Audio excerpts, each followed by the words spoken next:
Hey everybody, welcome to Alabama EMS Challenge. Thanks for joining us today. We've got Dr. Coute and Dr. Payne lecturing today, and we're going to go ahead and get started. All right. Thank you very much for having me. My name is Brian Coute. I am assistant professor at UAB in emergency medicine and have a particular interest in cardiac arrest and resuscitation science. I spent half of my time working clinically in the emergency department, and then the other half doing research and working on the post-cardiac arrest service. So today we're going to talk about CPR, and that sounds like for you guys, and do this all the time, maybe a boring title or topic, but hopefully this is going to give you some insight into the physiology of what's actually happening when you're pushing on the chest, why the guidelines say that we should target what we're targeting, what is the data behind it. So we're actually going to dive into some of the data, but not like super deep to get you to fall asleep. And then hit on a little bit of goal director resuscitation. So hopefully, if you can stay with me for the next 35 minutes or so, you'll take something out of this that you can bring to you next time you're resuscitating on scene. Understand exactly why we're doing what we're doing. Just a few disclosures. I have some funding, research funding. NIH is paying some of my loans, and then co-buying for NIH. So in total, there are about 450,000 people that die of sudden cardiac arrest each year. So large number. It's about 1,200 people per day. If we think about this in another way, it's about 9 737s fatally crashing each and every day. So the burden of disease is quite high. When we think, and survival rates are quite low. So in total, if you have a cardiac arrest within the wall of the hospital, you have about a 1 in 4 chance of being 15 to 18% will be discharged neurologically intact. If you have a cardiac arrest outside of the hospital, where you guys respond, on a national level, it's about 12.5% of people will leave the hospital alive, about 8% leaving neurologically intact. But we'll talk about regional disparity and where we are here in Birmingham. So when we talk about how much death there is, that gives us insight into sort of a part of how much burden of disease there is. And when we think of burden of disease, it's really two components. So there's mortality, how many people are dying, and then how many people haven't died, but unfortunately their life is altered. And in the news right now, for many reasons, obviously, there's a big focus on mortality, and we forget about morbidity. And so a big focus of mine is trying to figure out what is the overall morbidity and mortality of cardiac arrest, not just those that die, but if you survive, how much of an impact is that on your life? And this is a measure called DALY. You can just forget about DALY and just think of this is including both morbidity and mortality. And basically what we found is that cardiac arrest, look at the DALY rate per 100,000, is the third leading cause of death and disability in the United States. So a remarkably high burden of disease. This is adult arrests from the carriage registry. So if you added in pediatric, imagine how large this would be. If you add in in-hospital cardiac arrest, the toll is going to be much, much higher. How to sort of interpret this a little bit, and this will sort of gets into a little bit of research type stuff. So you'll see here there's blue and red on the chart. The blue corresponds to YLL, that's years of life lost, that's mortality. So everything you see for blue is mortality. So if we look at cardiac arrest, what do we notice? It's majority blue. That's because most people die. If you, I guess, really focus very closely, you can see there's a little bit of red at the end. That's the proportion of people that are surviving and having some form of disability. The flip side of that is low back pain. Thankfully, not many people dying of low back pain. I suppose like if you had like a really gnarly epidural abscess, made you super septic, you could die. But for the most part, it's people that are really disabled. So you'll notice that that's all red. So this is looking at all sorts of things that kill you and things that don't. And we see that the burden of disease is quite high. In emergency medicine, I like to try to think of things that are sort of within our realm of time-sensitive conditions. And so I like to compare to stroke. Stroke is the 8th or 9th, however many that is down there, leading cause of death and disability with a little bit more morbidity because survival rates are higher. And interestingly, we see that the morbidity and mortality of cardiac arrest is actually increasing. And over this time period from 2013 to 2017, this was our paper from last year, basically showed that it was the largest increase of any of the disease categories in burden of disease. This is largely due to not necessarily more people are having more cardiac arrest than ever before. It's likely related to the nature of the CARES database. As CARES grows, we find out that we've actually been really poor at estimating, extrapolating out how many arrests are in CARES and what does that equal to the national level. It's likely that as representation grows, we're actually finding out this is way more common than we ever thought. And then not only does it have an impact on health, it has an impact on economics. So this is looking at the top 10 leading causes of economic productivity loss. So this includes both market, so how much money you make at work and your investments, and then non-market, things like volunteering, taking care of others, and combines them all to say how many dollars does that cost and what do we lose based on cancer. So cancer is number one. How many is that? $22 billion in labor productivity loss. For out-of-hospital cardiac arrest, again, only adults, only CARES, the third leading cause, about $10 billion every year of financial gain lost. So that's burden of disease, but what's really interesting about cardiac arrest and where my main focus comes from is the fact that where you live matters. And we happen to live in one of the most challenging places when it comes to cardiac arrest outcomes. So I'm sure most of you have seen something similar to this. So this was, I would imagine you guys all participated in ROC when it was here, right? I'd imagine, yeah. So this is the original ROC paper saying what is survival depending on where you are in the country, and showed a 5-fold variation in survival from Seattle, which is sort of always presented as sort of one of the highest performing places in the country, around 16% at the time, down to about 3% here in Birmingham. We'll discuss why it's likely our numbers are lower. 10 years later, reanalysis, now it's not identified. So you'll see that it's based on sites, but I think we can have an idea of who the 4.7 is in site 1. That's likely us. This variation we still see depending on where you are. So that's on a national level. When we get even smaller, and this is some of my work in Michigan, looking at variation within just a single state, we see a 3-fold variation depending on where you are. And this is neurologically intact survival. This is not just leaving the hospital alive. The most common thing that people say, well, I mean, it's population density, right? If you're comparing the Upper Peninsula versus the rest of the mitten, obviously if you're in the middle of nowhere, but this is controlled for population density. So we still see that there's wide variation depending on where you are. Getting even cooler, just even within a single building, we see that if you are living in the penthouse, you need to have an AED because your likelihood of surviving is really, really low. And you guys experience this when you have to go retrieve people from sort of challenging areas. That if you're above the 3rd floor, that's when we start to see a decrease in your odds of surviving if you arrest. If you're above the 16th floor, you have a less than 1% chance of surviving. So why is it that outcomes are so poor? And part of it has to do with the complexity of how we treat cardiac arrest, and the nature of this is that, especially for out-of-hospital cardiac arrest, we depend on the community. And this is depicted in the links within the chain of survival. So it all starts with, as you know, people recognizing that grandpa is not asleep. He's actually pulseless right now. We need to call 911 to activate you guys and be able to go to the scene. High quality, not only CPR, but high quality CPR.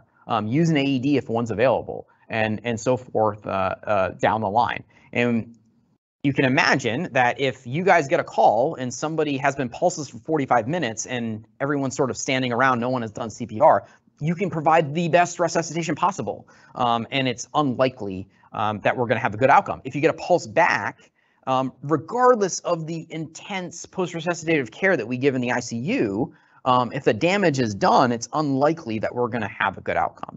So sort of in my mind, I view the chain of survival differently. And I think that this in a way depicts that all the links are equal, but they're really not if you think about it. So this is sort of my depiction of it, is that it's all front-ended. That really, if you look at odds ratio of survival, where is the most value, where is the most impact, it's all front-ended. So the odds ratio of survival is for bystander CPR is 5. If you get shocked with an AED, it's around 3. all ACLS meds, if we give, no matter, you name it, it's about 1.2, 1.3 odds ratio for survival. So a higher odds ratio obviously is better. And then post-resuscitative care, you could argue is around 1 now based on the recent TTM data. So what this shows is that really the highest value, the most impact is all within the community. People being able to recognize cardiac arrest and providing bystander CPR. And the highest performing places in the country, what do they have in common is that the community is very educated in what is cardiac arrest, how do we perform CPR, and really celebrating those wins when that happens. And I think that's part of the challenge that we have here. On a national level, also the challenge is where are we investing our tax dollars? So the bottom one here is the size of each link shows how much money is going into how many grants are going into each link. So what do we notice? Where the value is, our investment's not going. So our investment is mostly in post-resuscitative care with very little investment in the front end. So currently, investment doesn't equal value. And so that's sort of where my focus is in my research, is on that front end, trying to see how can we improve something as simple as bystander CPR rates in some of our highest risk communities. And why is bystander CPR the focus, or why should it be the focus? I mean, it is the most effective treatment for cardiac arrest of anything. It increases survival 3x, about 40% or so in the US receive bystander CPR. In some of our neighborhoods of Birmingham, it's less than 10%. On average, or about 20% of patients receive bystander CPR. So a lot of room for improvement.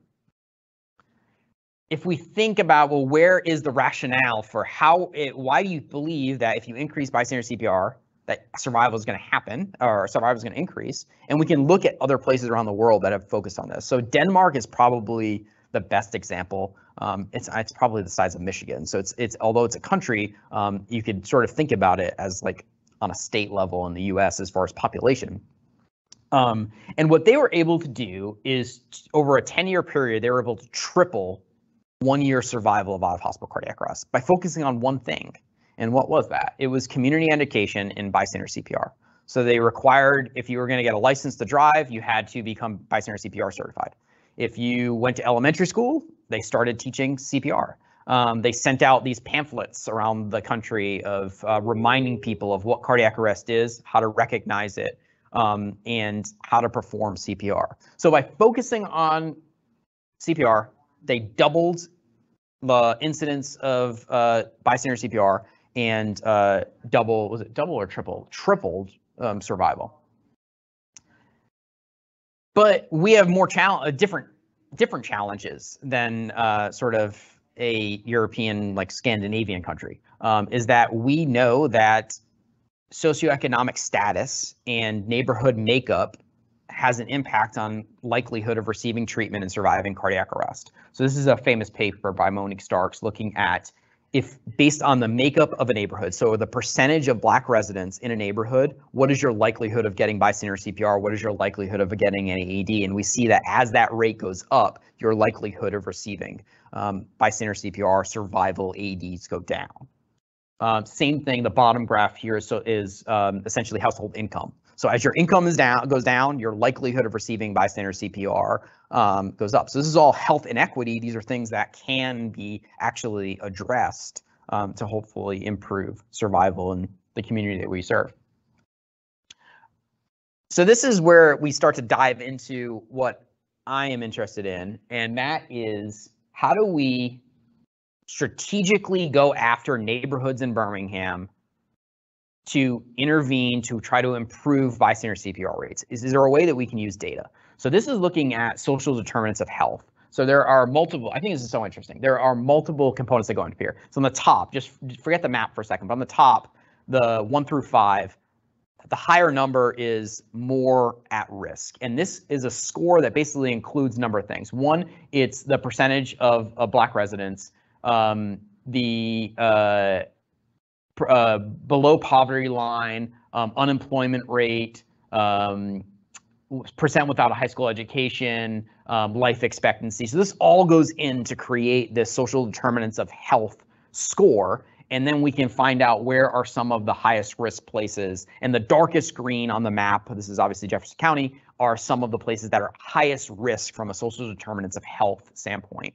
I suspect that as we now begin to map cardiac arrests and bystander CPR within Jefferson County, I think this is what the map is going to look like. I think we're going to see that there are these pockets that are in a way cardiac arrest deserts, much like food deserts, where if you have a cardiac arrest, the likelihood of you receiving bystander CPR or surviving is remarkably low, and that would be the indication of, well, this is the place that we need to go into in order to provide a community intervention in order to try to improve survival. So this is now getting into sort of the history of CPR and then into the physiology of CPR. So CPR has been around for a long time, just in different ways to perform it. So at one point it was you got a barrel, I guess, and put the person over the barrel and just rolled back and forth. Other times you got your horse and just sort of rode around. And we've improved in some ways, but in other ways, cardiac arrest has stayed the same. So the first case of cardiac arrest was by Morris, or cardiac CPR was by Morris Schiff in 1874. This was all open cardiac massage. It wasn't until 1958 that we started doing chest compressions. So Covenhagen was the first to basically see when an arterial line was placed, if you pressed on the chest, we saw a bump in arterial pressure. And then the first CPR guidelines were in 1966. If you compare the 66 guidelines to the guidelines in 2020, we actually see that really not a lot has changed. Hand position's the same. In general, compression depth is the same. Compression rate much higher, we've found, and we'll talk about where that is. Ventilation ratio is a little bit different. Ventilation volume is a little bit different, and then rate is very similar for ventilation rate. So we see that really not a lot has changed in that amount of time. So getting into what actually happens when we pump on the chest, and I'm going to move a little bit slow here because I have the risk of saying this incorrectly, but we'll break it down with systole and diastole. So when we compress down, we are pumping blood forward. And when we release, blood is refilling into the heart. So if we just look at compression in general, so what is actually happening when you apply pressure to the chest? We see that organ perfusion in general, the principle is that the aortic pressure minus extrathoracic vein pressure is what produces the blood pressure throughout your body. So you can imagine that if you press down on the chest, intrathoracic volume is going to decrease, so pressure will increase. That squeezes the heart, and that will eventually create a pressure that is greater inside the heart than the aorta, which is going to open the aortic valve and pump blood forward. It also closes the thoracic outlet as well. When we release, and this is the importance of why people say like full chest recoil, is that as we release, we obviously the volume of the chest is going to increase, the pressure is going to decrease. Now aortic pressure is greater than intracardiac pressure, so the aortic valve is going to close, and that drives blood flow through the coronaries. So really, your likelihood of getting ROSC on scene is all about coronary perfusion pressure, the pressure that is going through the coronaries. That is aortic diastolic pressure minus right atrial. So it's all filled during diastole. So this is that vacuum effect of venous return and why it's so important to, if you're not using a Lucas, to make sure that you have full chest recoil. Does that make sense? Anybody have a question? Anything? So how do we know that coronary perfusion pressure, I just said it a moment ago, is so important for ROSC? And it's based on lab data. So if we look at patients that are in cardiac arrest and you have an aortic catheter in and you have a central venous catheter, we can calculate what the coronary perfusion is and then correlate that to the likelihood of achieving ROSC. And basically what we find is that if you have a coronary perfusion of less than 15, and we'll talk about how in real time we can sort of estimate that, there's no chance essentially of getting ROS. The goal is 25 or 35 millimeters of mercury.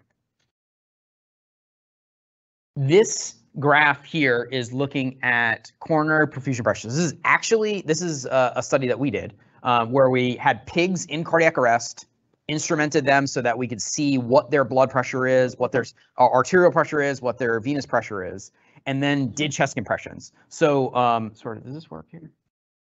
Yeah, I'm gonna move over here for a second. So all of this artifact here, these are all chest compressions, and this is a pause. It's a 10-second pause. And so what do we see? And this is coronary perfusion pressure across here. So we see that as we stop chest compressions, we see a large drop in coronary perfusion. So what did we say earlier is that you need a coronary perfusion of 15 millimeters of mercury in order to have a successful shock. Well, in a 10-second pause, you lose, was it 77%? Yeah, 77% of your coronary perfusion goes down. So the most important thing that you need in order to have a shock be successful, we lose every time your hands are off the chest. And it happens very, very quickly.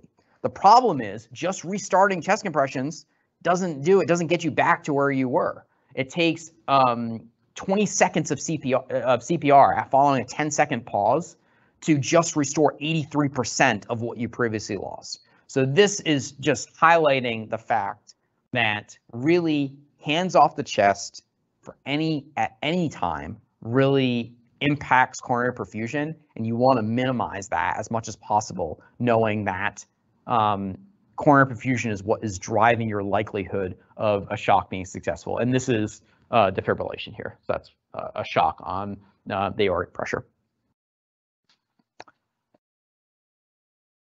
How we can, this is challenging for you guys because how many patients are you resuscitating in the field that have an aortic line in or have arterial line in? None of them, right? So unless you're transporting someone and they already have arterial monitoring and then they arrest, that's sort of the circumstance. This talk was sort of meant for the doctor where we will commonly place arterial lines during resuscitation. And basically the data says that if you have an arterial line in place, you want to look at diastolic pressure. If it's over 25 millimeters of mercury, then that is giving you, since we know central venous pressure is around 10, that's the difference of 15. So that's the minimum of what you need. I always target 35. So during resuscitation, if I have an arterial line in, I'm looking at the monitor to see what is the diastolic pressure. And that's guiding chest compression quality. That's guiding whether or not I'm giving that fifth epi. If we are still pulseless, but our diastolic pressure is 40, I hold off on the epi because there's no, what is the point of epi? The point of epi is to increase afterload, which is going to drive coronary perfusion pressure. If you already have adequate coronary perfusion pressure, all you're doing is causing vasoconstriction to the brain. So this is a way to be goal-directed if there's an arterial line in place, if you're transporting somebody through like critical care transport or some sort like that, where that already has an arterial line, or for the docs in the room, where we'll place these in the ER. And then another impact of CPR is on VF waveform. We see that as with hands off the chest, waveform starts to deteriorate. And this is a whole field of science of forget what it's called. It's like quantitative waveform analysis, where basically, based on the frequency of the VF and how coarse it is and all that kind of stuff, that can all be calculated to say what is the likelihood of a shock being successful. And so with hands off of the chest, we see that basically the waveform becomes less favorable. As you begin CPR, you can actually restore a more favorable waveform. So it's possible, they're starting to build AEDs now that will give you a score of what the favorability is of VF. So it's possible, I think, that there's going to come a time where we're not just shocking all VF, that it's actually an unfavorable VF, that we're going to continue chest compressions to get that to more of a favorable threshold, because we know that that can improve with CPR. Yes, sir. Yep, we got several questions. Yeah. A couple of them you probably are about to get to, but how do you feel about Untitled Capnography values being a surrogate for diastolic pressure during cardiac arrest? You want to talk about that? Yep. Okay, so that's one. So the second one, I actually can't remember, and I don't have it up on my phone right now, so I'll get to you later. Yeah, But, yeah, that was the big one. Had several people kind of comment, because that's something that we commonly do is use capnography as a surrogate for that. Sure. The other one was, we look at our post-arrest data, Mhm. and oftentimes it looks like there's a shockable rhythm that's underlying, but we don't recognize it and we don't shock, and we achieve ROSC anyway. So what are your feelings about achieving ROSC from a shockable rhythm without defibrillation?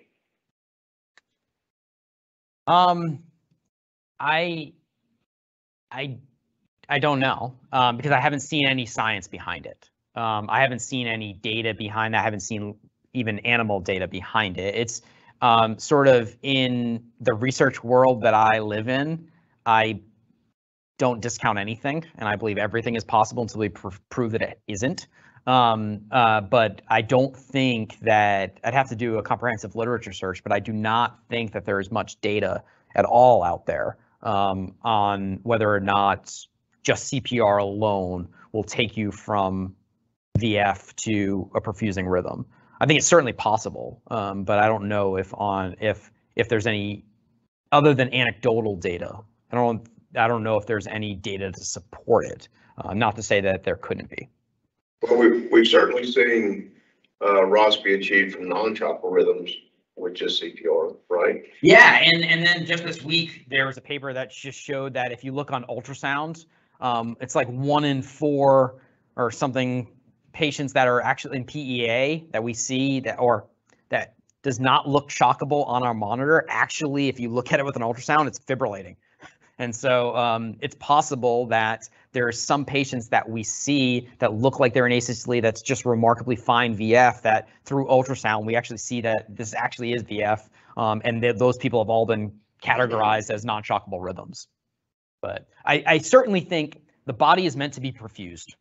So if you are performing high quality CPR and you're perfusing, I think that's certainly it's certainly possible, but I wouldn't be able to say that I have any data to support it at this time. And where do we come up with the rate of 100 to 120? And this is from ROC. So this is Dr. Idris published this. This is a few studies, but that published this not too long ago. So in 2012, actually, but about 3,000 out-of-hospital cardiac arrests, and basically showed that the probability, if you map out the probability of achieving survival, not only ROSC, the rate is about 110 to 120. Anything over 140, we see that you are going to compromise depth, compromise chest recoil. Remember, chest recoil is all about coronary perfusion, refilling those coronaries. So that's where we sort of come up with. So when you see the guidelines, you say, well, how are they deciding that it's 110 to 120 or 100 to 120? And it's based off of this type of data.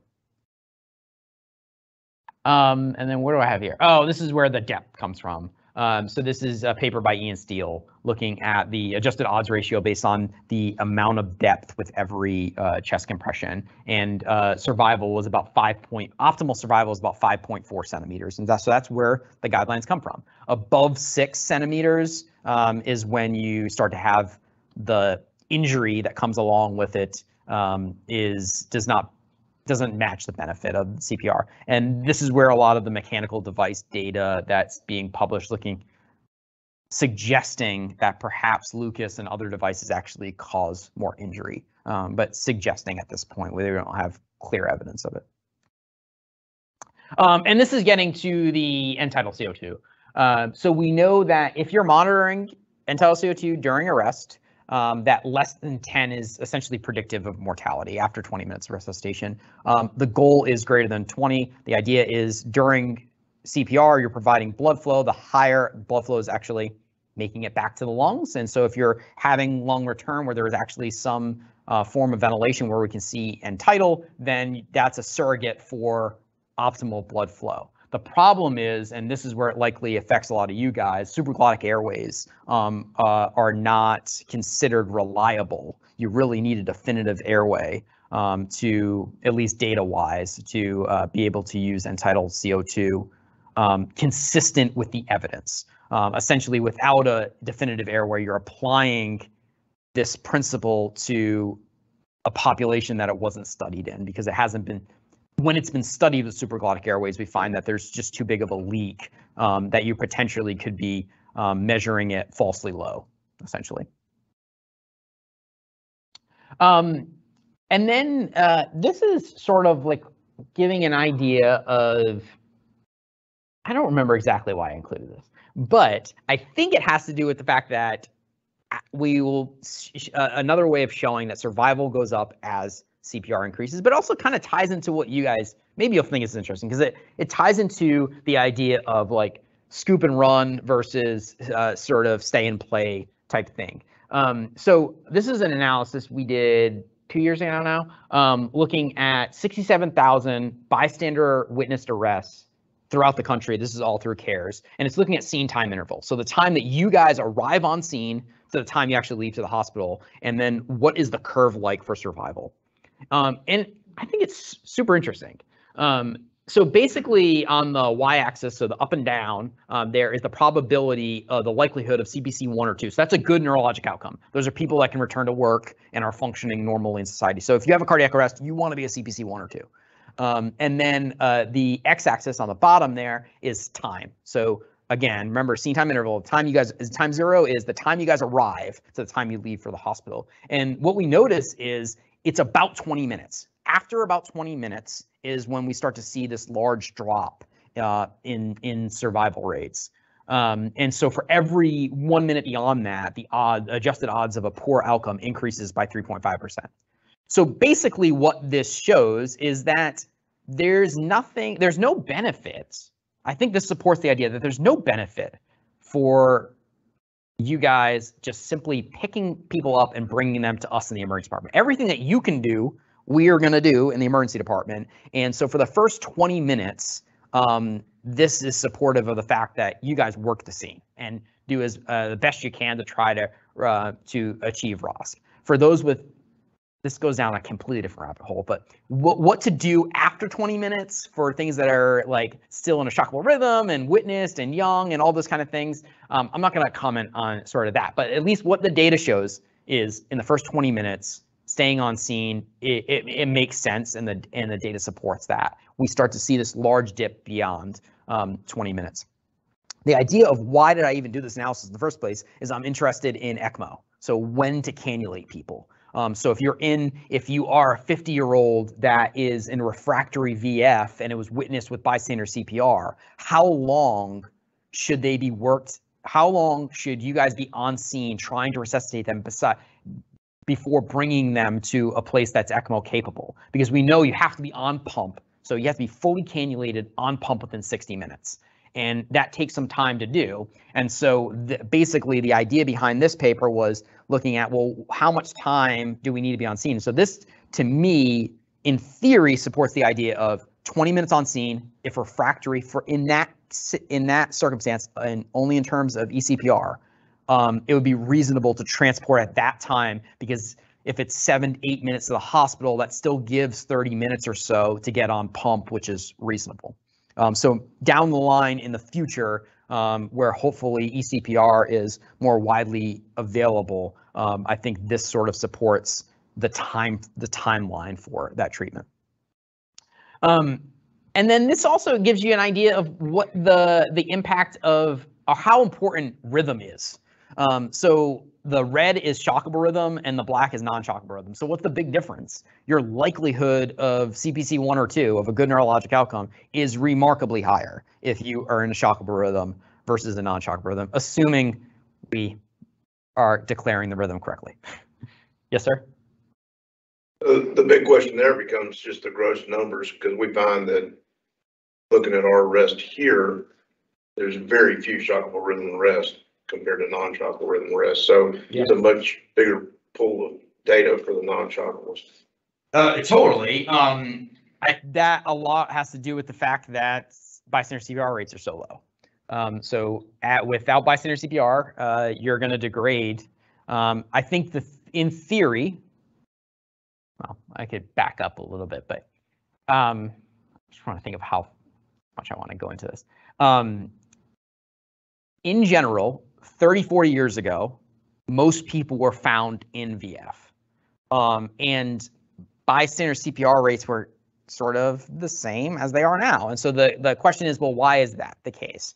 And if you map out ICD placement, we see that the incidence of more ICDs being placed in all of these patients that are like advanced heart failure and all of this at risk for arrhythmia, that essentially, what is an ICD doing? If you're going into shockable rhythm, it's shocking you. It's your only chance, essentially, if it's functioning, of being in cardiac arrest is a non-shockable rhythm. So as all these people have defibrillators in their chest, by definition, non-shockable rhythms will increase. The other theory is that also it maps out, so this is a correlation, it's not, an association, not a direct correlation, but beta blockers have been increased so frequently throughout the community, where a lot of people are on beta blockers, and so there's a theory that as beta blocker uses increase, your likelihood of being in a tachydysrhythmia has gone down. That one I think is a little bit weaker, but ultimately, why does Seattle have a higher rate of shockable rhythms than us, assuming we are all measuring it correctly? Their bystander CPR rate is 3 times us. So if you're going to be receiving CPR, then that means you're having a perfusing rhythm. You're going to have a more favorable, even cardiac arrest rhythm, which would be shockable. So I think the part of the reason why our non-shockable rate is much higher than the rest of the country has to do with bystander CPR. And then finally, if you think about the most favorable characteristics. So if I'm in cardiac arrest, I want high quality CPR and I want to be in a shockable rhythm. That's the, and I want it to be witnessed. So if I have all 3 of those things, that's the right graph. The left graph was the original. So this is just bystander witnessed arrests. We see that it was about a 22% chance of survival at minute 1. What's the big difference if you have bystander CPR, shockable rhythm, and witnessed? It's about 50%. So that sort of gets to the fact that, like, for me, when you guys bring somebody to the resuscitation bay, one of the first things I'm always asking is, was this witnessed? Was this a bystander? Was there any bystander CPR? If you can comment on the quality, I mean, because we all know that there's variation of what bystander CPR is. Just putting hands on the chest is not, maybe sometimes documented as bystander CPR, but not real. And then what was their shockable rhythm? Because that gives you all of these sort of predictive factors of what is our likelihood of this being successful. So in summary, hopefully this gave you an idea of why do we have the guidelines that we have, and when you're pushing on the chest or Lucas is doing its thing, what's actually happening within the body, and what's the science behind that. Depth about 2 inches, so 5 centimeters. Rate 110 or 100 to 120 based on what the data is. The Lucas runs at 100. Allow for full chest recoil. So when you think about chest compressions, that chest recoil is all about refilling the heart and achieving that coronary perfusion that we showed. Have in your mind, if you can, sort of that tracing of what the impact is by just taking your hands off for even 10 seconds. Know that it's going to take 20, 30 seconds to even come close to restoring the coronary perfusion pressure that you lost. So try to really minimize your hands off the chest. We didn't talk about ventilation. I don't know why I have that in here, but don't hyperventilate, like that. We know that there's overwhelming data that shows that if you are providing like more than 10, 12 breaths per minute, that it's starving the brain of oxygen, and starving the heart as well. Target 1 every 10 seconds. Minimize chest compressions, we talked about that. End-tidal CO2 greater than 20, but know that it's not as accurate with a BVM or a supraclonic airway. And then if you happen to have, if somebody's walking around with the arterial line in arrest, just have an idea of what those targets are. And that's it. So anyways, I think that was a good on time. Anyways, thank you very much, guys. And I am happy to take any other questions you may have. All right, well, we got a few interesting points. One is your thoughts on the rescue pods or intermittent threshold devices and kind of secondary to that is your thoughts on the trend towards heads-up CPR. Yeah, I think both are interesting. Impedance threshold devices have sort of lost steam. I only know of one. I know at the University of Michigan, it is commonly in their algorithm within their emergency department of gold detector resuscitation that they're not hitting certain markers, they'll use them. The lab data is supportive. Unfortunately, what we've found is that sometimes what happens in the lab doesn't translate into real life.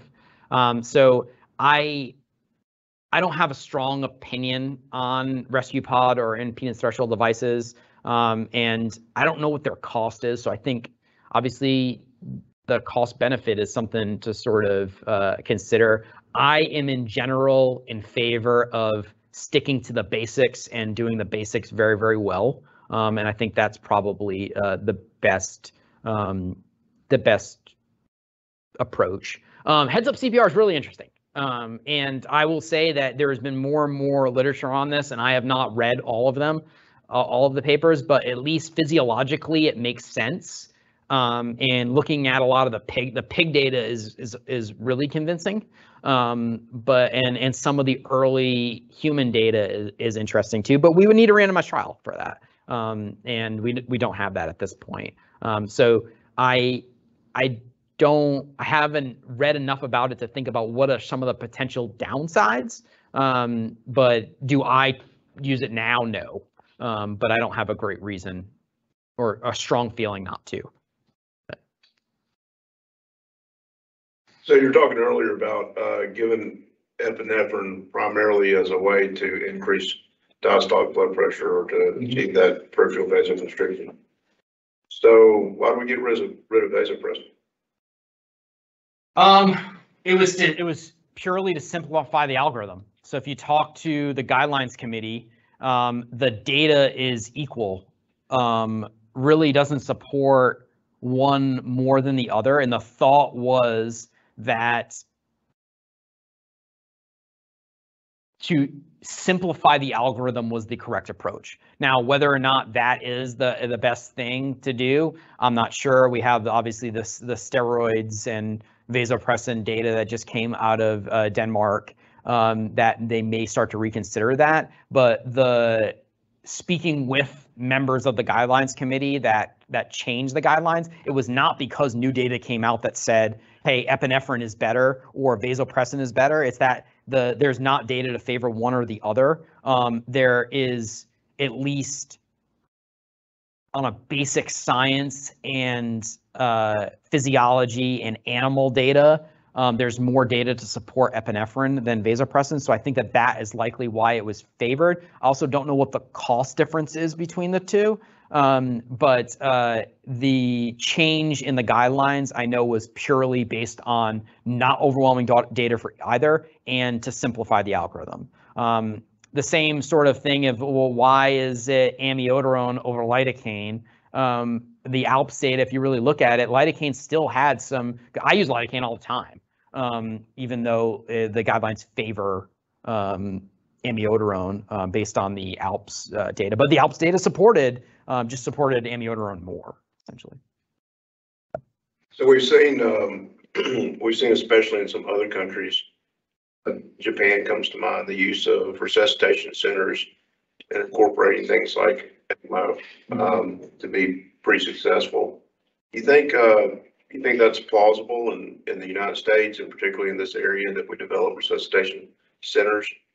So I know it's plausible in the US because it's happening. And what's like unbelievable is what's happening in Minnesota. And so you need to Google this. But in Minnesota, they have a legit tractor trailer that is a cath lab on wheels where they are driving this thing through the city of Minneapolis and cannulating people in the field in this massive tractor trailer that has an actual cath lab in the back of it. So do I think that is scalable? No. But yeah, it's really cool. But it was funded. I can't imagine writing that. part of my job is I am writing grants, asking for funds for things. And part of it is like you're making the case of why this is so, especially taxpayer money, because I'm applying to NIH. Why is your tax dollars worth an investment in the science that I want to do? And I just think it's so awesome that they wrote a grant saying, I want a tractor trailer and I want a cath lab in it and all the costs that come with running that and everything. It's just amazing. But their data is unbelievable. Not necessarily, they haven't, to my knowledge, they haven't published any data of the patients that have been treated in there, but their data of cannulating people is incredible, the survival rates. I think what is more likely is hospital-based. So if we back up a little bit further, the other thing to Google is what's going on in Paris. So Lionel Lemieux will actually, they have, it's called the SAMU or something like that. It's their EMS service that's out in the field. So it's a physician-led service, but they will actually cannulate people in the field. So they're on like motorcycles and stuff, and they have like the ECMO unit in the back, and they'll go, and there's actually photos of people in subways and in museums being cannulated on scene. That is super cool. I would love for that to be real life here. I think our system's just so much different. I think that's unlikely unless there's rare cases like what's going on in Minneapolis. I think the more likely situation is centers, like you're mentioning, high-performing centers being able to do that. The next question is, well, who is cannulating? As an ER doctor, I would love to say that we'll be like that. Sharp in San Diego is the model, that it's going to be ER docs cannulating. I think our system probably favors interventional cardiology because we have the STEMI system all set up that if you were able to, under fluoroscopy as opposed to ultrasound, be able to cannulate. I think that is probably the system that's probably going to be most likely to be scalable, but not scalable to all hospitals, obviously. It's going to be these big centers. So you pointed out at the beginning that your survival rates from out of hospital cardiac arrest are the most important factors. I'm sorry, I missed The that. most important factor of outcome is where you are, not just what city you're in, but what part of the city you're in. And I think we all understand that has to do with variation in EMS coverage, who happens to be on work. Has there been any data or study that correlates that to destination hospital? I would imagine that there is, but I don't know for sure. I'm not aware of it off the top of my head to say confidently that data exists. I would venture to say someone has done that analysis, and I'm happy to look into it and send it to you if I can find it. But I don't know that for certain.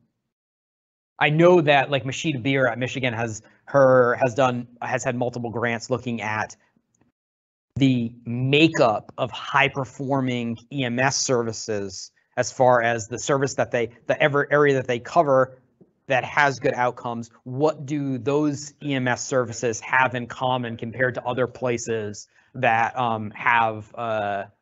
have more unfavorable outcomes, and has done a lot of really interesting qualitative work in that space. Very good. Thank you so much. Awesome. Great lecture. Thank you for taking time to share with us. And I'm sure that we'll have plenty of questions for you moving forward. Yeah, I'm happy to come back anytime. So, thanks. And next time I will bring the correct lecture. No, this was good. This was really great. Thanks so much. Dr. Ferguson, you got anything before we go to break? No, I've been dazzled. Okay. Yeah. So we'll take about 10 minutes. Everybody stretch your legs, and we'll come back to Dr. Payne. Thanks, everybody. Taylor Payne is going to talk to us today about triage and MCI. Hey, y'all know me. I'm one of the EMS fellows. I've done a couple lectures here, so y'all probably seen my face before. We're going to talk about MCI and some different triage systems. I'm sure a lot of y'all have been introduced to a lot of this stuff before, but I think it's good to go over. We're going to go over kind of a large 60,000 foot view, kind of look down on some of the general principles, and then we'll go into each triage system, benefits, weaknesses of different ones. And then at the end, we'll go through kind of a couple of case studies to do some practice on individual triage.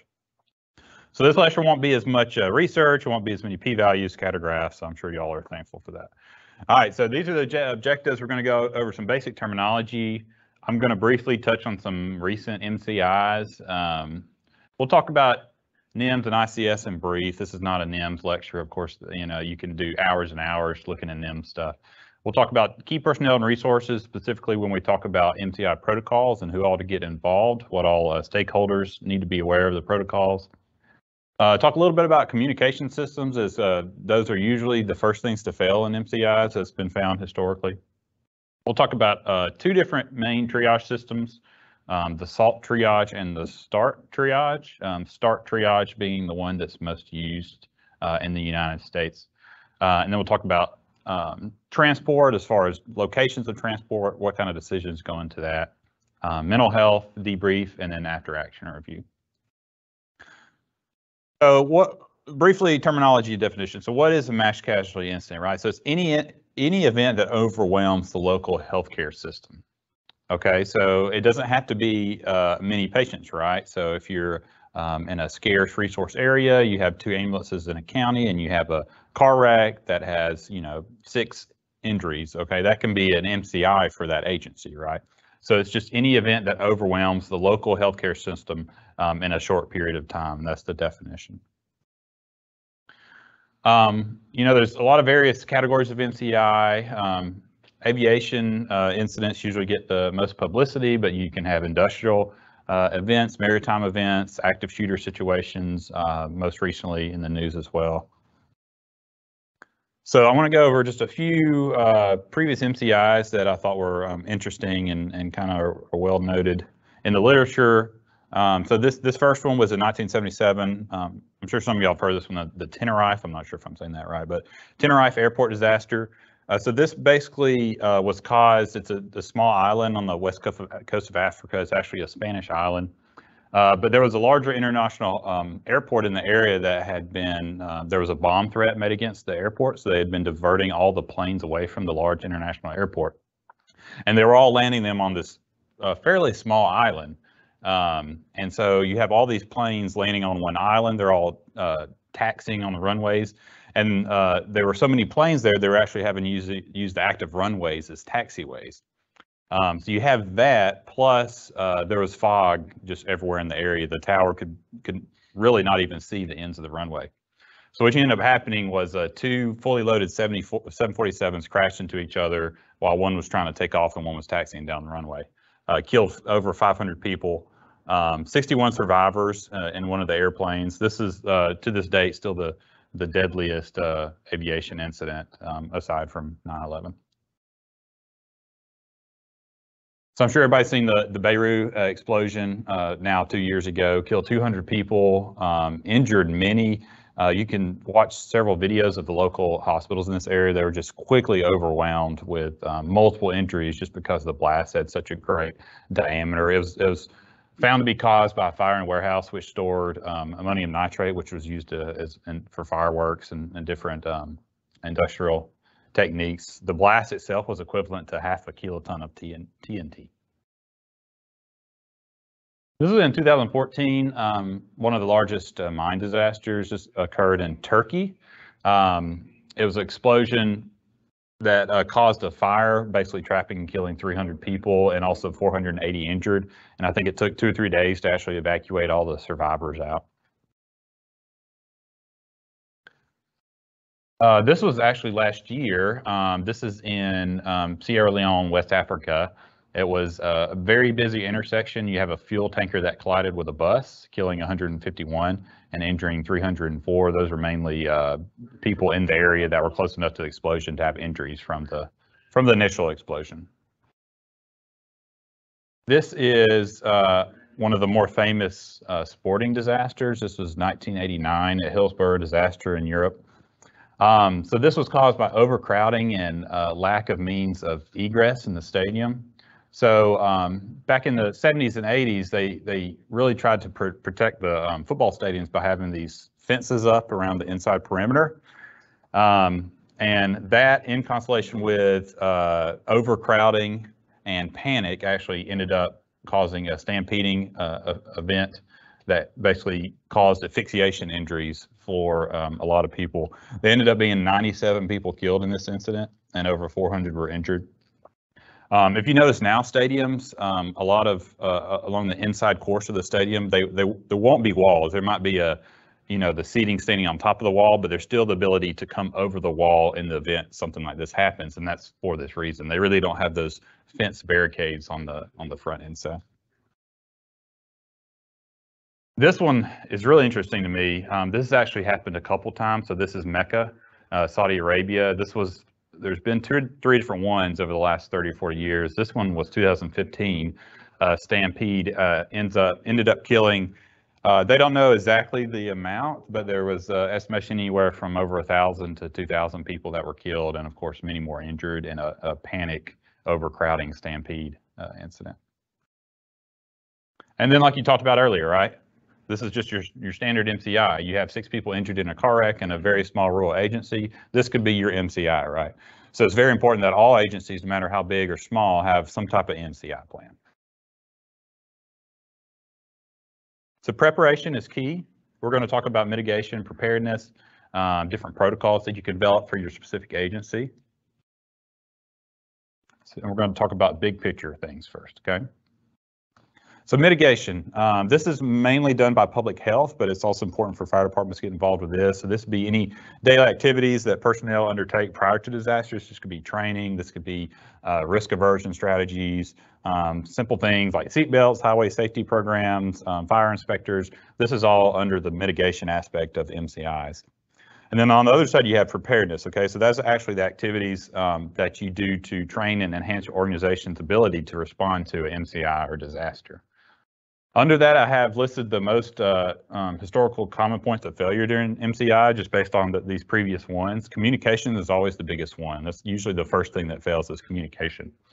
Resource distribution, right? So where are your transport's going? How is that all choreographed together? That usually fails as well. And then your organizational structure. This was really seen in 9/11 and as well as Katrina, and that was really why NIMS and ICS was developed to try to help out this organizational structure piece during MCI. So overall preparedness, there's really 3 important things when you're thinking about being prepared and developing protocols. So you need to identify your key resources, personnel, and agencies, right? And they all have to have a working relationship. So this involves identifying all the key stakeholders, whether it be hospitals, EMA agencies, local fire departments, local private ambulances, anybody that is going to come in and have a mutual aid agreement that could help in responding to MCIs. This is going to be important to identify. And then after that, actually developing the policies and protocols or best practices for your agency of what to do during an MCI. Again, key personnel. A lot of the well-done MCI protocols that have been done in various states, you will see it really involves all these actors together. So everybody's on the same page. Not just at a fire department agency level, but involving the EMA, other private ambulance agencies that are in the area that can help out as well. So we're not going to go into detail on NIMS, ICS. I'm sure a lot of y'all have seen this before, but basically it just is a way to create an organizational structure that everybody is on the same page, and it creates a way that everybody can report to somebody that they know prior to MCI event.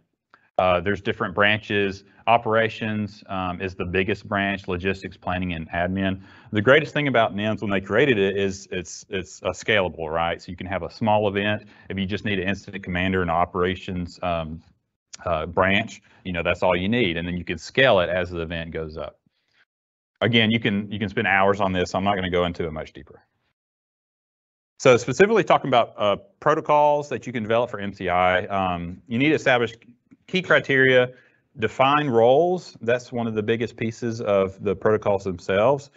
So when you have that one provider that shows up in MCI, they already know what their role is so that they can be effective in the response, okay? They should reinforce the ability to recognize and escalate an MCI. Okay, we'll talk about that a little bit more. Establish clear roles within the command structure. So that's going to be where your ICS and your NIMS comes in. And then appropriately allocate transportation resources. Early on in the first MCIs after EMS was developed, we would see that a ton of ambulances would just kind of show up to MCI and they would just kind of grab whatever patients came to them first. Well, those patients are usually the lower acuity patients that are able to ambulate on their own. So those would suck up your transport resources, and all your immediate, more critical patients were left without transports.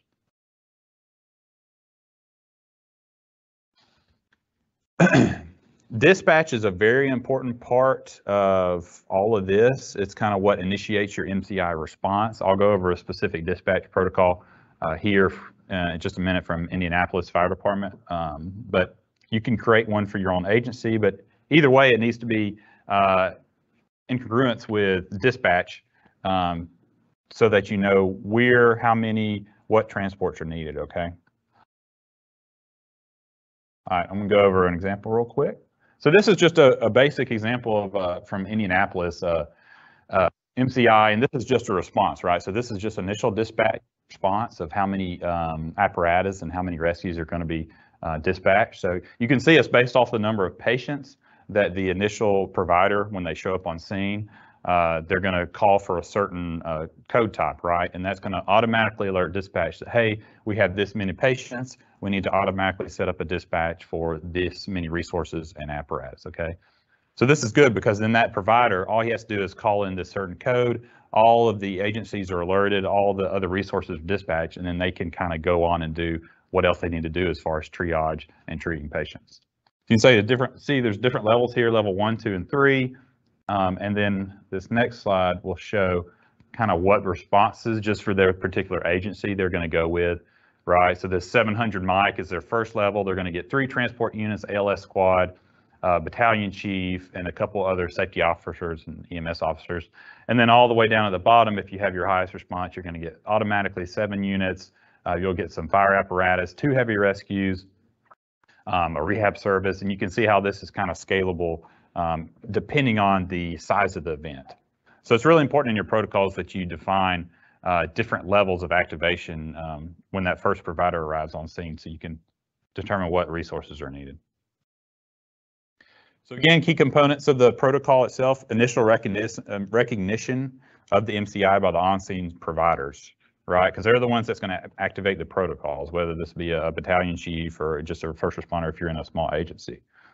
Dispatch made aware, and then they can send alerts to other key personnel based on your protocol, right? So they can send out an automatic page to your shift leaders, mutual aid agencies. What a piece is sometimes lacking here in the area, we have TCC, which is helpful. But other areas, the notification of local ERs is very important, and it's usually not automatic, right? So usually they'll be notified as the transports are on the way to the hospital, hey, this is the MCI incident. But if you can make them aware on initial dispatch of an MCI, that's even better, right? Because then the hospital itself can activate their MCI protocols. They can start trying to decompress the ER, freeing up beds. I know that sounds kind of crazy in the COVID era, but it is possible, okay? Again, for these protocols, it's important to make sure all stakeholders are in agreement to your protocol that you develop, right? So they're going to be on the same page. They're going to know what their role is when they get an alert for MCI. Awareness and education are key, right? Because these are low frequency events. So training is very important. Tabletop exercises or drills are important. It could be an easy way for all the stakeholders to get together and say, hey, is this protocol going to work? Is this going to be effective for what we're trying to do? Do we even have these resources available at a certain time, right? So tabletop exercise and actually going through the process can be very helpful. So communication, again, like I said before, communication is usually the first thing that fails in an MCI. If you think about if you use a cellular system, a lot of people will try to use that system to get out, contact family members, contact 911, so you can have issues with overwhelming the cellular systems. Most fire departments work on a VHF system now, and then also the invention of FirstNet, right? So you have a specific bandwidth that is solely for 911 responders is helpful as well, and that's a federal thing coming down. Also, it's helpful, it's usually forgotten, but thinking about just some way to record patients during these events, right? This doesn't have to be high tech, it doesn't have to be detailed, right? Because you're going to be triaging multiple patients, getting them out quickly. But if you just have a way to try to get a name if possible and their triage status, and then you can go on the backside and kind of get more information. But it's good to have that in your MCI protocol. All right, summary of big picture, right? So initially you have your mitigation by your community. You have your preparedness through development of MCI protocols that you vetted through tabletop exercises and getting all the stakeholders in, right? And then you got to think about your communications because that's the biggest thing that fails. Okay, we're going to talk about specifically some different triage systems. So triage is the foundation of MCI care, right? So what are we trying to do? We're trying to quickly assess and catalog patients, right?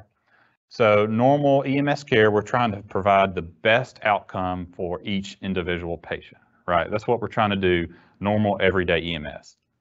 Well, in the MCI, that changes, right? We're trying to provide the best outcome for the greatest number of patients, not for each individual patient, okay?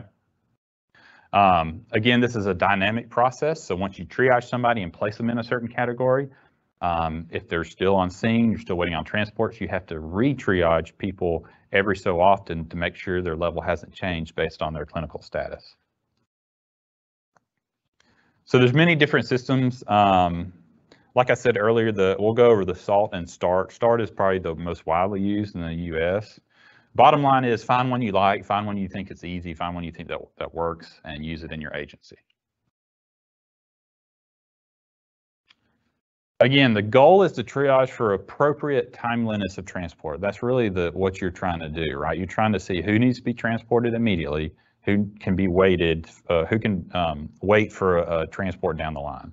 Okay, most use these 4 categories that you see up here. You have immediate or red, delayed or yellow, minimal or green, and then you have your dead expectant, which is usually black. So let's talk about each category, right? So your immediate or reds. Okay, that's going to be patients that need to be immediately transported, have immediate life threat or limb threat. Okay, so this is going to be your unresponsive ultra mental status patients, respiratory distress. If you have any uncontrolled hemorrhage after a tourniquet, any amputations proximal to the elbow or knee, right? Because that's probably going to lead to life-threatening exsanguination. Cyanosis, of course, unilateral absent lung sound suggesting a tension pneumothorax could develop, or somebody that doesn't have good perfusion. All these are going to be categorized in the red immediate. And then you have delayed, right? So these patients are patients that, yes, they do need definitive medical care. They do have a serious injury. However, they're not likely to deteriorate if that care is delayed. Okay, so that's why we call them delayed. So these could be bleeding that is controlled, deep lacerations, open fractures, right? That's a terrible injury, but if you have distal pulses, that's not something that's likely to rapidly deteriorate if you wait on a transport down the road. Head injuries with intact airways and somewhat normal mental status. These would all be considered delayed or yellow. And then you have your green. A lot of people call these the walking wounded, right? So usually self-limiting injuries, they can tolerate very extended delays in treatment without increasing the risk of mortality. So it'd be your contusions, your closed head injury with no other obvious signs of ultra mental status, small lacerations, and usually they're ambulatory. And then you're dead or expectant, right? So no respirations following basic airway maneuvers, or if you have deemed based on your resources available, they have no chance of survival despite maximum therapy, right? We don't want to push all our resources on a patient that is not going to survive, even if we do put all those resources into, right? And these decisions can be difficult, right? As the event progresses and resources become available, attempts then should be made to resuscitate these casualties or provide comfort care, but they shouldn't be where you throw all your resources at initially. Okay, we'll talk about SALT triage.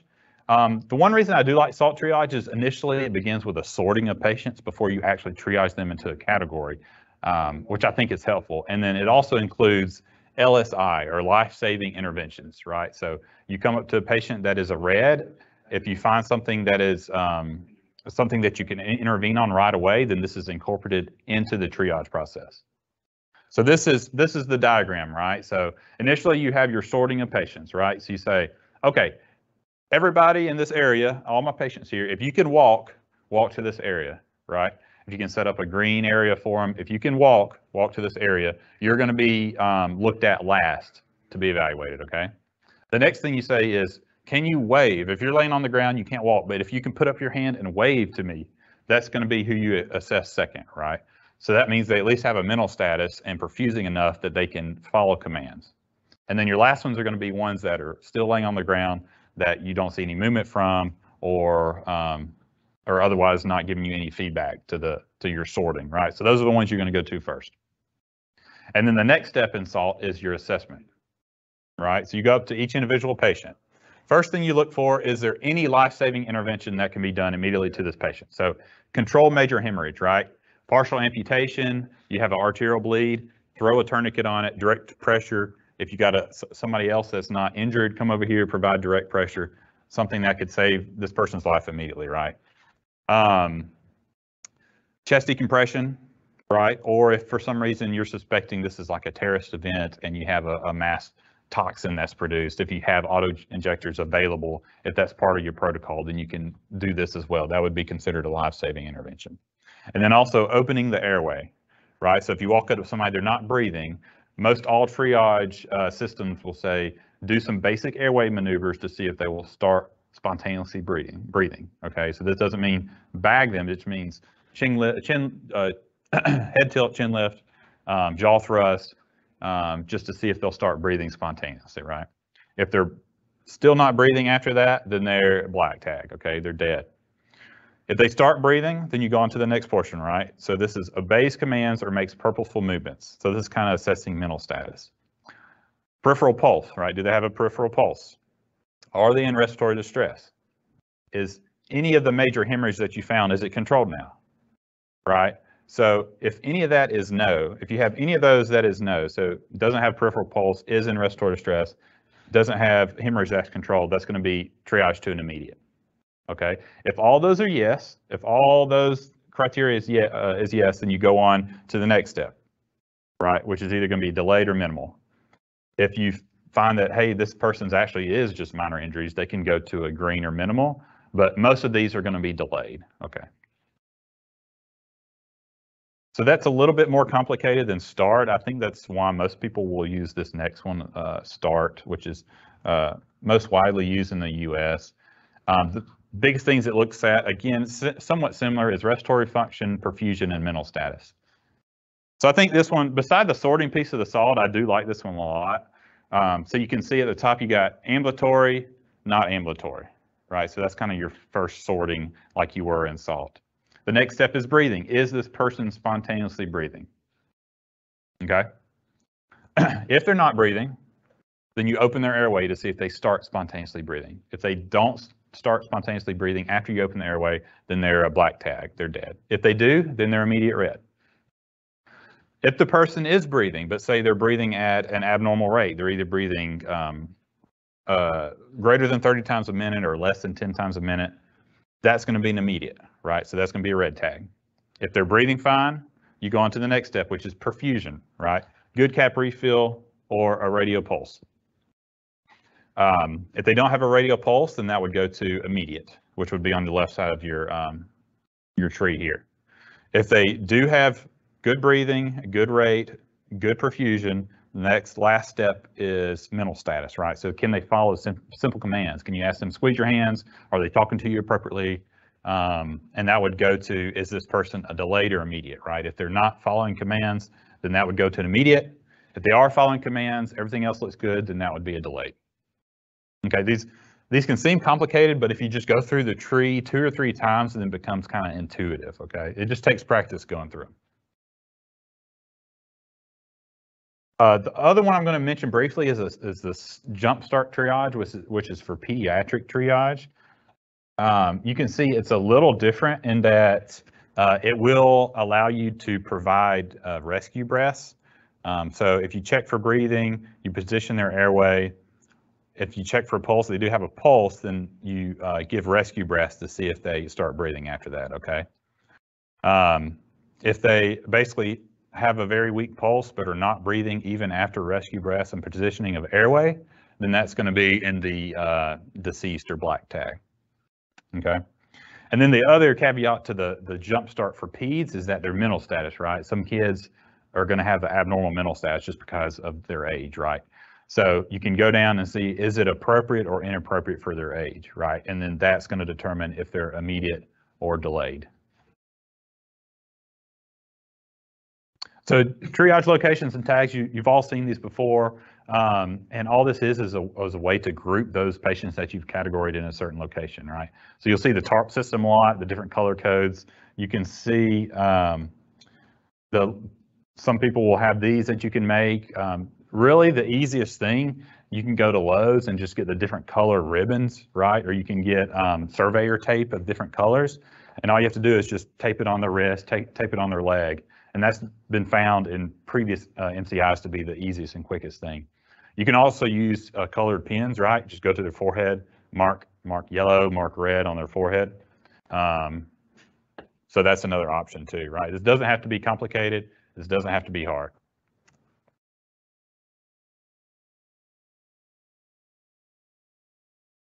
And remember, like I talked about earlier, this is dynamic, right? So once you've triaged, once you've assessed everybody, you've got them in their little categories, you have to be constantly re-triaging them to make sure their clinical status hasn't changed, right? Make sure that yellow hasn't now turned into a red, or make sure any of your walking wounded all of a sudden is now, you know, laying on the ground, kind of not responding, right? All right, so we're going to go through a little scenario here. We're going to have 4 or 5 patients that we're just going to go through, and then I'm going to ask what you would categorize these patients at, right? So you're dispatched to MCI involving a bus crash with 35 patients, right? After you arrive, ideal situation, you grab the laminated MCI protocol sheet in your vehicle, right? After assessment of scene safety and scene size up, you determine that it's in fact MCI. There's a ton of patients. You alert dispatch through one of your specific MCI protocol codes, say a 700 MI. This code alerts dispatch to specific resources that will be needed. Dispatch immediately sends an agency-wide notification, as well as activates nearby automatic aid resources. Dispatch also notifies the county EMA and also sends an alert to the local ER, as well as the closest trauma center to allow them to prepare for incoming patients. Okay, again, this is all the ideal situation. In response to this, the local hospital activates their own in-hospital MCI response plan, calling in backup staff, and starts moving patients from the ER to holding areas upstairs to free up ER beds. On scene, you walk up, you got 35 patients with various injuries, right? Some are walking, some are laying down, some are not moving, right? So you initially sort patients, right? What's the first thing you're gonna do again? You're gonna sort. You're gonna say, hey, anybody that can walk, if you can walk, go over to this area. And you get one of your other partners to try to set up this area for triaging green patients, right? You move to those that can't walk next. You ask for those that are still on the ground, you can't walk, raise your hand right now. All those that can raise their hand, that's going to be assessed second. And then whoever didn't respond or not moving, that's who you're going to go to first and assess.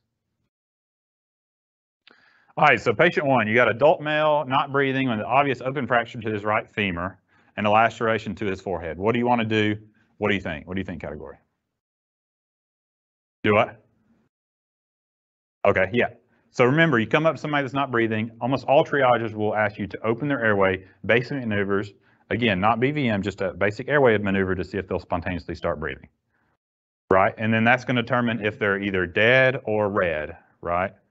So you open the airway, if they start breathing, they're red. If they don't, they're black. Again, moving down, is patient breathing? No. Open airway? Yes, no. So either dead or immediate. Okay? All right, let's do another one. Adult female patient breathing at a rate of 30 times a minute. She is mumbling slowly and has a contusion to her forehead. She is following commands intermittently. She does have a closed, obvious deformity to her right ankle. What do y'all think? Delayed? Let's look. So based on start, if you go based on start, is she breathing normally? Yes. Well, she's breathing, right? Is she breathing? Not breathing normally. Again, I said 30 times a minute, right? Respiratory rate of 30 times. Let's get into that rate where you're going to put them in immediate category, right? Because if they're breathing that fast, they're either in hemorrhagic shock or they have starting to have a tension pneumo. So that's going to be an immediate, okay? All right, next one. Adult male breathing at a rate of 25. He's complaining of severe abdominal pain. He is somewhat slow to answer questions. You check and find that he does not have a radial pulse. What do y'all think about this one? What? Immediate. Okay. I would agree, right? So breathing normal, respiratory rate normal. Next step is perfusion, right? So no radial pulse or poor cap refill. They don't have either of those. then they're going to be an immediate. All right, adult female breathing spontaneously at a rate of 20. She has a strong radial pulse and good cat refill. You notice a large laceration to her right temporal area and ecchymosis or bruising behind her right ear. When you ask her to grab your hand, she does not. When you ask her her name, she just mumbles incoherently. What y'all think? Anybody? Yeah, again, working our way through, right? So breathing, yes. Breathing rate, good. Perfusion, good. Next thing, last thing we check for is mental status, right? So follow simple commands. Can they follow simple commands? If they can't, immediate tag. And then we have an adult male that's breathing normally, has intact radial pulse. She has an open fracture to her right forearm, but has good distal pulses. She is otherwise able to answer questions appropriately. Yeah, so this would be a delayed, right? Because you've gone through breathing, yes. Rate of breathing, yes. Perfusion's good. Following simple commands, right? If they can hit all those things, they're delayed, okay? Well, on that one. Yes. Likely able to. Yes, that's right. So if she was able to walk, now that doesn't still mean that she can't be a delayed, right? That just means where you're going to sort her, you're going to be last to assess her, right? So just because somebody is walking doesn't automatically make them a green, but it makes them where you're going to assess and triage them last of all the triage patients. Does that make sense? So you can still have walking wounded, that might have 2 open fractures to their arms, no distal pulses. So that's going to be more of a delayed, right? All right, so overall summary, right? Triage is a dynamic process. It's not just something you do and then forget about it until the transports get there. You have to continually triage these patients to make sure their category hasn't changed. Again, we're trying to provide the best outcome for the most patients, not the best outcome for any one individual patient, right? We can't focus all of our resources on that one expectant patient. The bottom line is to just be familiar with one triage system that your agency likes and just get well versed on it. Train on it. That's going to be the biggest thing. It's going to have to be individualized for each agency as far as your MCI protocol. And again, the biggest thing I've seen with reading about these is just use cheap ribbon. If just get colored ribbon, surveyor's tape that you can put on a patient. That's the easiest thing. You'll see these MCI cards that are very detailed. It has where is the injury, name, vitals, Personally, that nobody really does that, and I don't know if it has any really anything of value in an MCI. It is important to record patient's name, maybe an initial set of vitals, but it's really the key part is to get them in that triage category so you can determine when they need to be transported.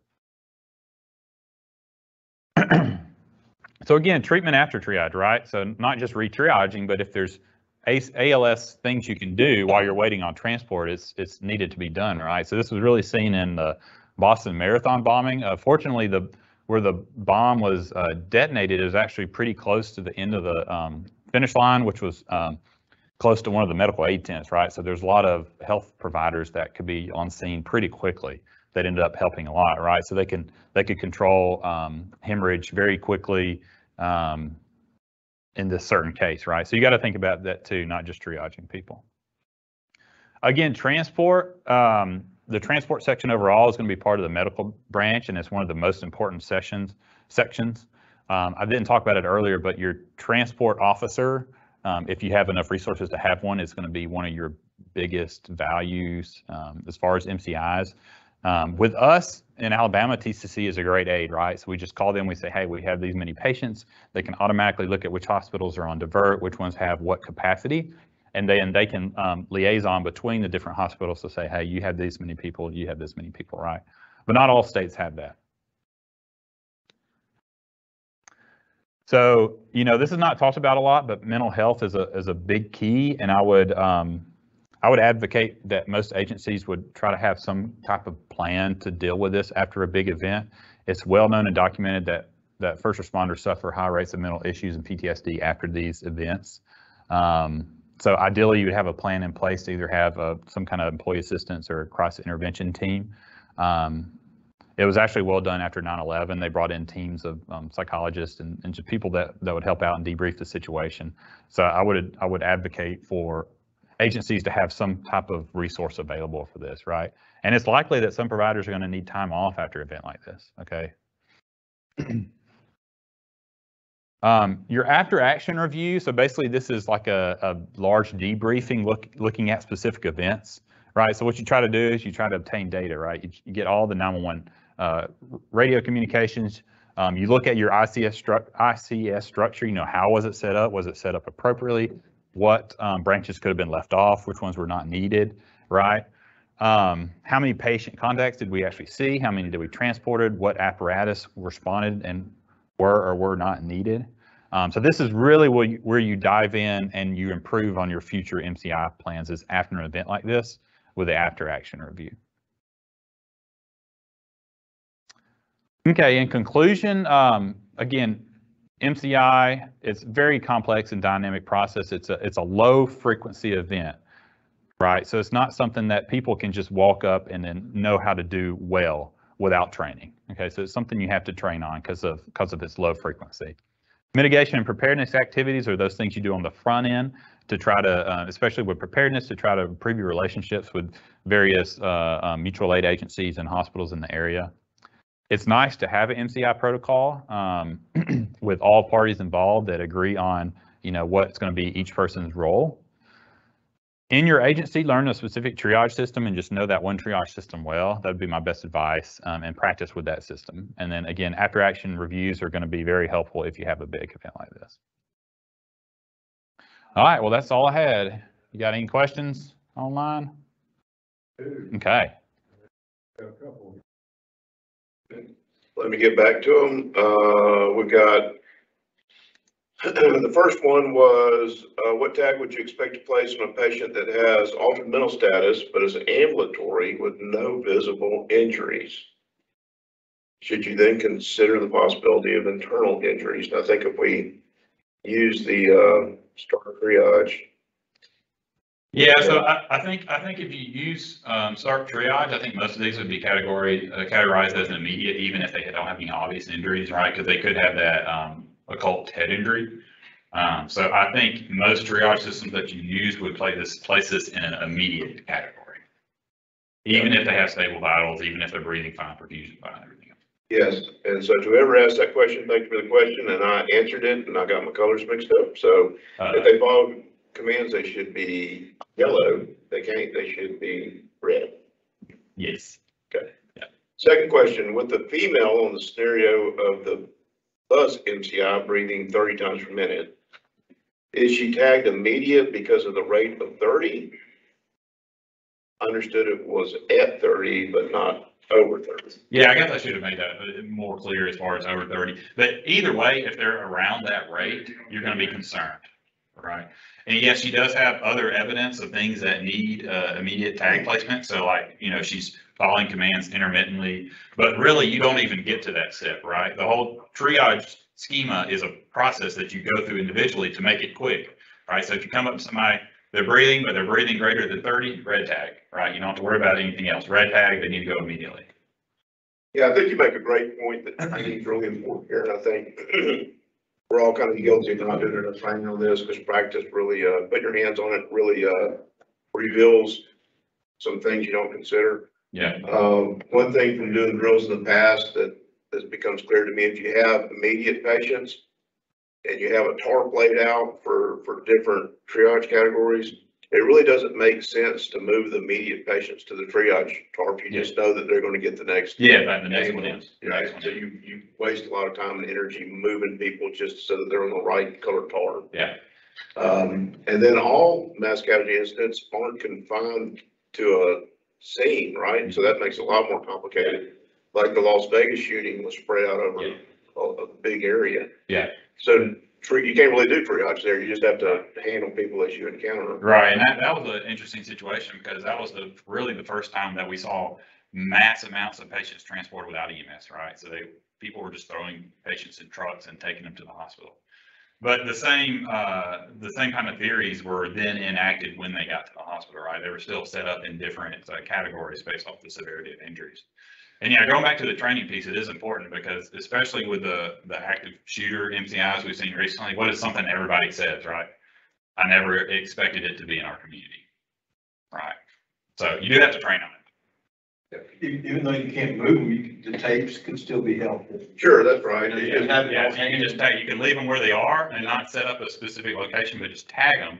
That way somebody goes through them all and say, okay, these need. Then the transport units, I would think, would be thinking, if it's black, I'm gonna keep on going, it's red. Yeah. I think for most of the scenes in the greater Birmingham area, I think we could probably get 3 or 4 transport units there in a reasonable amount of time. Mhm.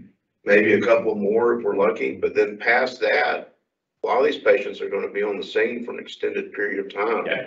So I wonder, and I've thought about this before, is there any mechanism in place if we encountered something like that, where we've got a collection of patients on the scene? Is there any infrastructure to move medical resources to the scene that aren't transport capable, like ER docs or trauma surgeons or that sort of thing? Yeah, exactly. And I think that's why you have to specialize to your agency and area, right? So that can be part of your plan. If you do a pre-MCI analysis and say, hey, at any one time of the day, especially during COVID pandemic, we can get, let's just plan on just 4 transports, right? We ask for all resources, but all we get is 4.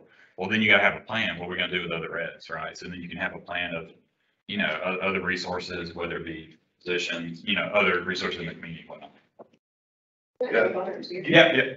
So I'm originally from Tampa, Florida, and so we were very close to Orlando, and we had a lot of the trauma surgeons come over and speak after the Pulse shooting. And one of the biggest things they noted was the majority of the transports were done by private vehicles and pickup trucks. So fortunately, the club was very close to the hospital. And essentially what they did was they put majority of the reds just in the beds of pickup trucks and sent them over that way. So even if you only have like 4 rescue units that are able to transport, a lot of times you do get either public support or people who are off duty coming to try and help in any sort of way. And that's something that they utilized. Yep, it's a great point. And the same thing in Las Vegas. I've heard the folks from Las Vegas speak a couple of times, and one of the confounders there was most of the patients were not from Las Vegas. And so they got in vehicles and Googled nearest hospital, and that sent them to a community hospital that had no real surgical capabilities. And that made the situation kind of worse. So in your example, that would be a great time for hospital associations to shift capabilities to where the patients are, instead of trying to transport them 4 or 5 miles to another facility. Or you could spread that MCI to like 4 different places. Yeah. Say if you're in a major metropolitan area, you have multiple hospitals. And that's basically what TCC does, right? Yeah. So that, that's, if you call them and say, hey, you have this many patients, they're gonna be like, You got a pickup truck, so I'm gonna be gone. yeah, exactly, that's right. I think too, everybody understands that we would do things during a MCI with large number of patients that we wouldn't normally do, like transport multiple patients on the buddy bench and one. Exactly. Yeah. Yeah, you gotta do what you gotta do. You gotta do what you gotta do, yeah. Great lecture. I think, we're all guilty of not practicing this enough. I know I am. And, like you say, it's always people say afterwards, we didn't think it was gonna happen here. Yeah. So, something we're definitely responsible for being prepared to handle. What's your feelings on the traditional triage tag? I know we got a ton of those laying around. They're about 30 years old, with the red, yellow, black, green. Again, just what the people I've heard speak on, people that have actually been at major MCIs recently, they say that the little small tags that have a lot of information on, they're really not used. It's really just either a marker, like a colored marker based on the category, or the ribbon.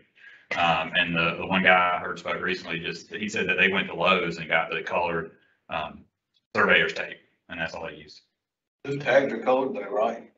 They are colored, but you tear them off, and that's problematic, because I think one thing that we kind of miss in tabletops and discussing that's true in real MCIs is the need for constant reassessment. So just because a patient's green or yellow now doesn't mean they're not going to be red 10 minutes from now. So you've got to continuously reassess those patient populations. Yeah. And so if you have a tag that you tear off, then that becomes problematic, right?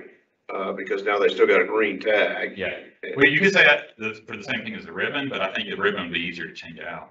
I think so too. So we had one more question online. Said, I was confronted with a patient that was complaining of chest pain and shortness of breath during the tornado outbreak in 2011.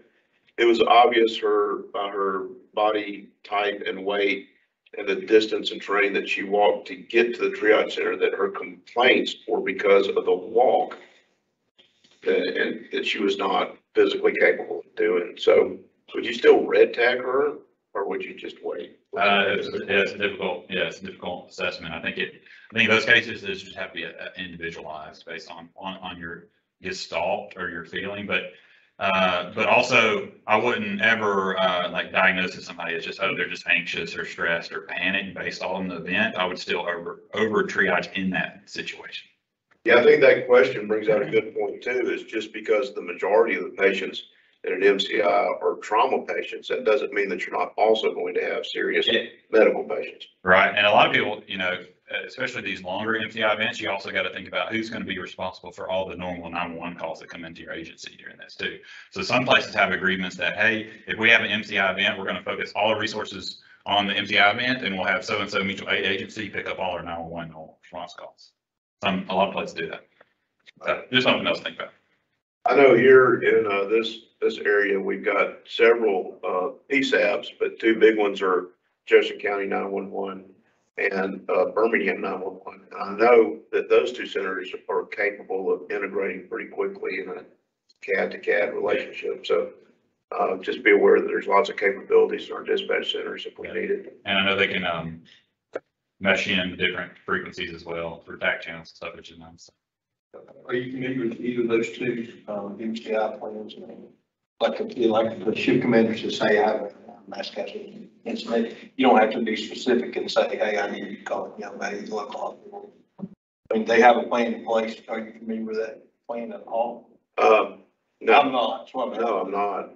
I'm not sure how the dispatchers are trained to handle that, to be honest. That's probably something that we should train with them on, to narrow that down. So we got another comment that came in, from my experience with a previous MCI, the tag is not necessary from a triage standpoint, but becomes invaluable with patient tracking. So that's another big obstacle, even when we've had,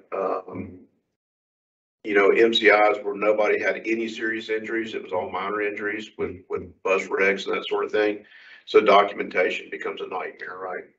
So we can't take time to do a 20-minute PCR on right, and that's why, and I don't know what the best way to do it is, but I think you need some information on the patient. If you can just get a name and track it and get the other stuff in the back end. And then the hospital, if we're in MCI mode, they'll come in, we'll have specific registration text set up where they have a disaster registration, and they can be tagged under that, and they just put in minimal information to get them placed in our database. Tag will be helpful in that situation. Yeah, for tracking data and tracking patients, I think it would be helpful. Just a little note cards from Lowe's. It's got the little rubber band on the end of it. It's two-sided. Put their name and information on one side. You take one, leave one with them. Yep, all good ideas. The thing is that we all have to agree on what we're going to do before it happens, right? Exactly. And something that hardly ever happens. Exactly. Never happens. Yeah. Yeah, the other obstacle to training for this is our systems are already operating at capacity. So it's difficult to get people to the training to do a large scale exercise. You get the wrong people to the training. Or you get the wrong people at the training. That's right. Participate in the actual event. Yeah. So again, it goes back to what we push pretty hard all the time is we got to train for these things. We can't wait till something happens. Just like you can't train for cardiac arrest, you got to be ready. Right. So I think this is a good time for agency leaders to reach out to each other. Let's reach out to the dispatch centers, the hospitals, and to the region, and think about what we're going to do next, especially with World Games here. I know this is kind of a self-stop, but like me, as the fire marshal, I rarely ever run a medical call. But in a situation like this, I would have to be involved. If I had been seen point fire. Yes, sir. So you were talking about the right people in the trainings. Yeah. That right people has expanded a little bit, a lot, actually, I would think. The right people. We got to have girls in business office. Yeah, the right people is everyone, right? Right. It's not just the administrators, it's everyone. Right. Right. Very good. Not really seeing any other questions online. I got a few things to add real quick, just from the earlier talk, just things that Dr. Coute brought up as well is he talked about eye gels and capnography. Remember, in our region, if you're using the iGel and your ALS, you got to use waveform capnography. You get some reading enough to confirm that you're ventilating the patient. That's great. But the other point to that is, if you remember, when COVID started, American Heart switched over to, hey, use video scopes and get folks intubated. And I'm always pro intubation for EMS, right, for the paramedics, especially at video scopes. And the other point that he kind of mentioned that I think we need to stress is, if we're going to use end-tidal CO2 to determine how well we're doing CPR, we should probably be intubating our people. That doesn't mean we don't not do CPR chest compressions or we stop chest compressions to intubate. But once we get our Lucas on and get everything situated and we're managing the airway with a blind insertion device or an OPA, it's time for the med to go up there and get that airway. Okay. And that should be part of a pit crew CPR plan that's agency specific. Correct. And I have mentioned through MDAC, every agency in this region should have a plan typed up, what they're going to do, how they're going to train for it, and that needs to go to the regional office. If you want to make a difference in EMS, and like Dr. Coute said, the first few minutes of this make a big difference. Bystander CPR, activation of 911, early AD use. That also means early appropriate BLS and ALS care from you guys. So this is where we make a difference. People live or die. That's all I got. Thanks for smiling. Or not. Very good. Hey, thanks, Dr. Payne. And thanks to Dr. Coute and Dr. Ferguson as always, and Dr. Julie Brown's with us today as well. Thanks for everybody that came in person, for everybody participating online, and hey, we'll see you next time. Yep, Springville, the 26th, next week. A week from today, we'll be at Springville Fire Department. We'll do the lectures in the morning, and then we got skills labs. We're going to do surgical airways. We'll do advanced airway management. We'll do some mega codes. There in ultrasound will be there, and we'll talk about EMS using ultrasounds. Yeah. So a lot of things. If you're in the area, show up. Okay. Awesome. Thanks, everybody. See you next time.